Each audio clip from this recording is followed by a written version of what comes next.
party people, what's going on? This is B. Dillinger. How are you? Welcome to today's tutorial. So in today's video, what we're going to be discussing is part 2 of how to work with leather if you've never worked with leather before. Because I think there are just a couple of things that you should know and some information that you should have that can help you to make really good informed decisions when working with leather. So what I'm definitely going to cover in this video so that you guys know what to expect, I'm going to do a demo on how to iron leather. So make sure you stay tuned for that. And then I'm also going to cover in this video, as I look at my notes, I'm also going to cover how to make fringe, just in case you want to know how to make it, how to kind of go about it, and just the different steps that you need to do. A couple of tips. One, so the first thing that I want to tell you guys is if you're storing your leather, the proper way to store your leather is flat, if possible. So if you can slide it underneath your bed, or you've got a place that you can keep it secure and flat, I definitely recommend that. However, if you're like me, finding a flat space, especially in here, because there is not an open square inch any place in this particular studio, I do find I need to roll it. So I just roll it either around a tube, or I just kind of roll it onto itself, and that will also preserve your leather. In the event that you have to maybe store it in a locker, maybe you're a student and you have to cart it back and forth, the only thing that I recommend is that you lightly fold it and you just keep it as pristine as possible. So if you can and you can avoid it, I wouldn't jam it in the bottom of your locker and then pile a bunch of stuff on top of it, because it's just going to ruin your leather. So again, just in terms of storage, please try to keep it as flat and as pristine as possible, at least through the construction stage. The other thing that I thought that I would mention to you guys is to please save your scraps. And when you're doing your leather conservation, as I went over in the other video, please leave yourself the biggest pieces that you possibly can, because I am going to be posting at least a couple more videos on what to do with scraps. And if you're like me, I definitely like to have extra companion pieces to go with anything that I've made, so watch out for that.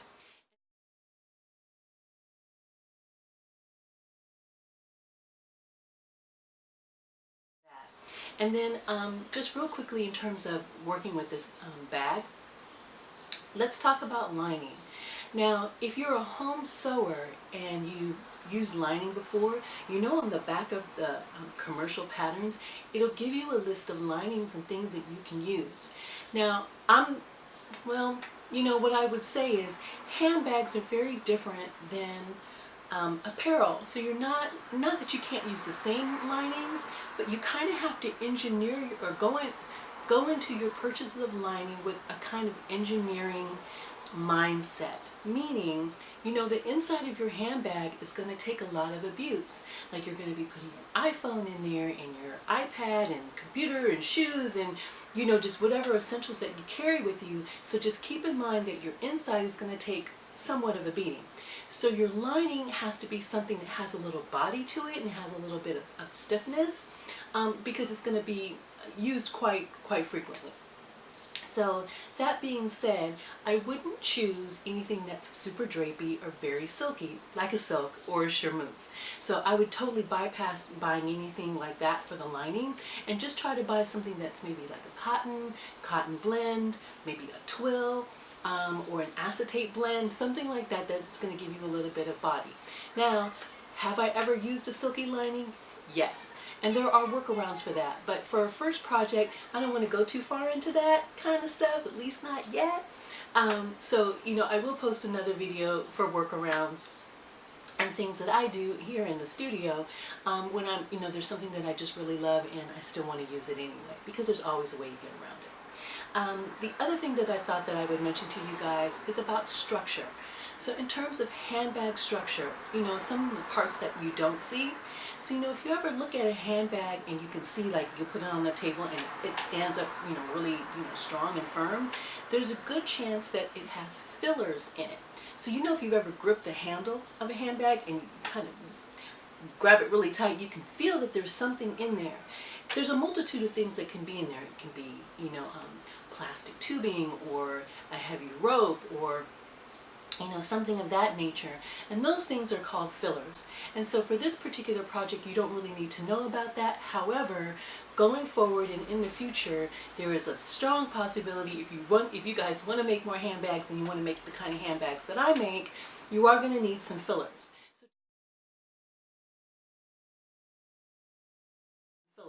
So just keep in mind that that's actually what gives a handbag structure. And there are a ton of different fillers in the market, which again, I'm not going to go into in this video, but I will post another video if you guys are interested in learning more about that.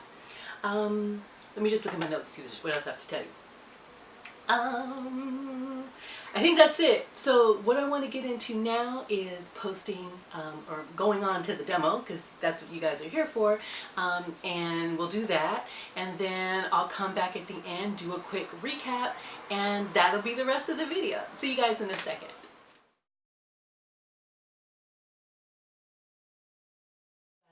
So I just want to go over with you guys the basics for how to do your fringe.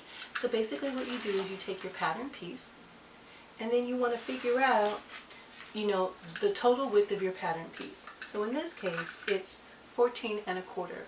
The next thing you need to figure out is how long you want your fringe. And this is completely up to you. So for my example, which is this, I decided to make the fringe 8 inches long. So then basically I took, the cross measurement plus 8 and basically made a little pattern. And so what I ended up with is this, just a basic square.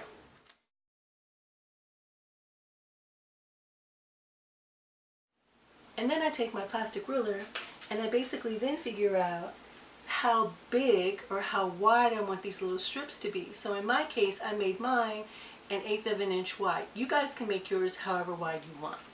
So then you just take your little piece and you take your marking tool, or whatever you want to use,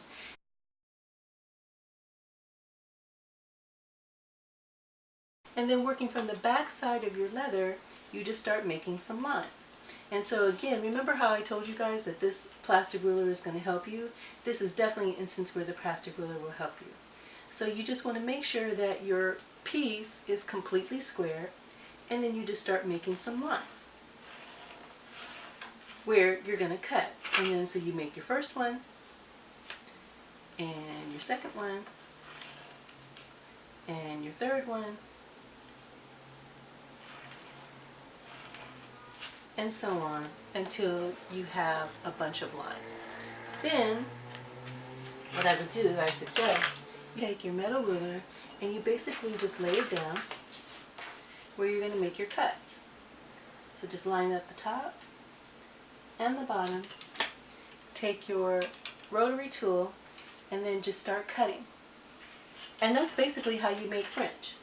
And so you basically will just cut all your little slits. Again, try not to go too high because you want to stop at that 3/8 inch mark. And then you'll end up with basically a cut square that's like this. And that's pretty much all there is to it.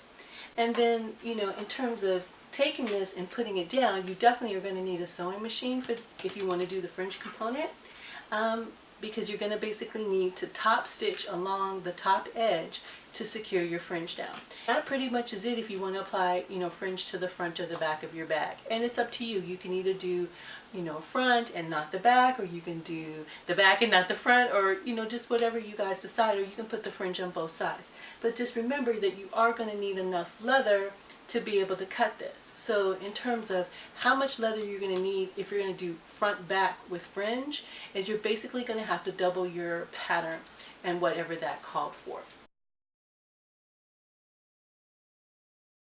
So basically what I want to show you guys is that I decided to add my fringe to the sides. So I'm going to put the fringe around each of these sides, and then I'm going to put my bag together. And so just to show you guys, what I did was I just clipped the fringe on the piece so that you guys can kind of see how it's going to be. And I think for my bag, because I didn't want all the fringe on the front or the back, I just thought it would look nicer to put it in the sides. So I just wanted to show you guys.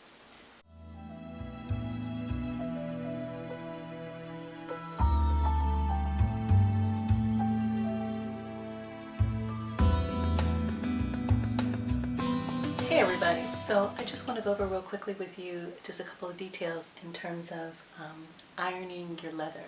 So the first thing that you want to have is a pressing cloth. And so the pressing cloth isn't anything that's particularly fancy. It's just, this is what I used. I used a piece of muslin or a piece of, cotton, something or whatever. And you just want to make sure that it's bigger than the bottom of your iron. So you can just cut it to whatever piece you want. And I would just make sure that it's, a natural color or something like that. Or you can use basically any fabric that's about the consistency of a dinner weight napkin.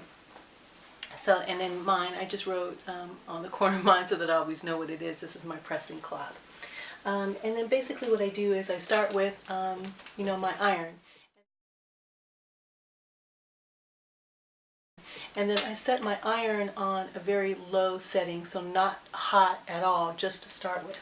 Now, if you're concerned about your leather because you've never ironed leather before, I would just cut a scrap piece. And I would work with that first just to get a sense of, how it's going to be and how it's going to behave.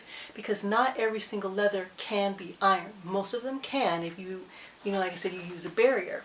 But, there's a good possibility, that if you iron it, the finish or the surface treatment or something like that might come off if you're adding heat. So I would just start with a small scrap. Now I've worked with this particular leather before, so I'm just going to go ahead and get started. And so this particular leather that I'm using for this ironing is for the Stella McCartney Fabella fold over toe. Now it has a few little small kind of wrinkles in it, so I'm just going to start working with that. So usually what I do is I just take the piece of leather and I start from the top side. So then I just take my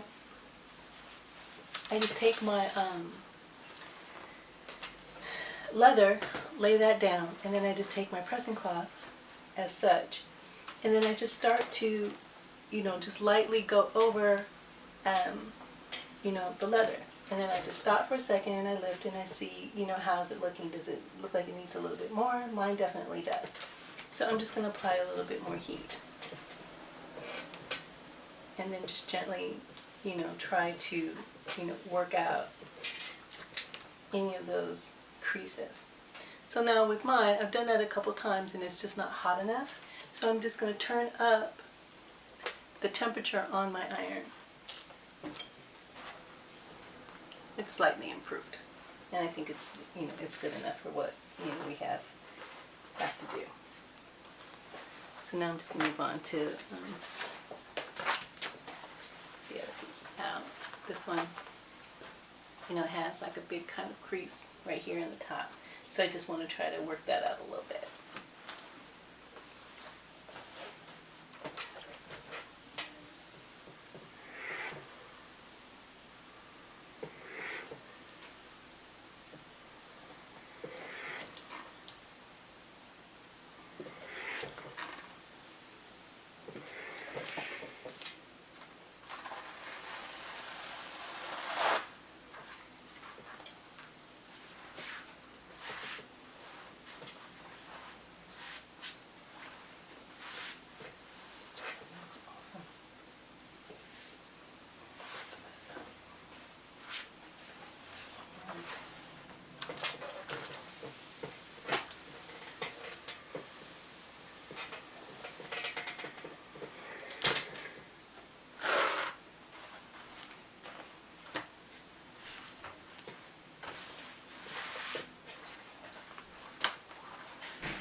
And so if you notice, there's a kink to it right here.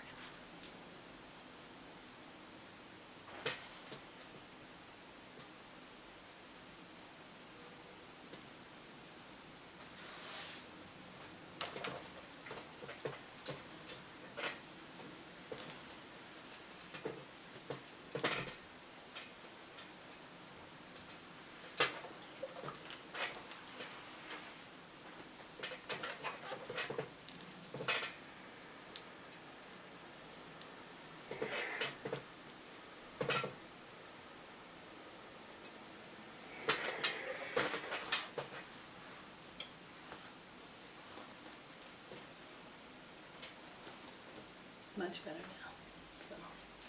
So. Party people, well, that's it for today's video.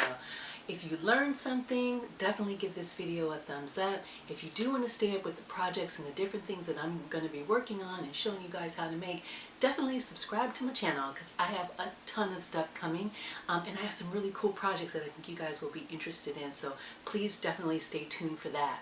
Also, I just want to mention to you guys, I will post the notes because there's like a lot of stuff that I've covered at the end of this video, so that if you want to have a frame of reference, you guys will have that. So that's pretty much it. I wish you bag success, and I'll see you guys next time.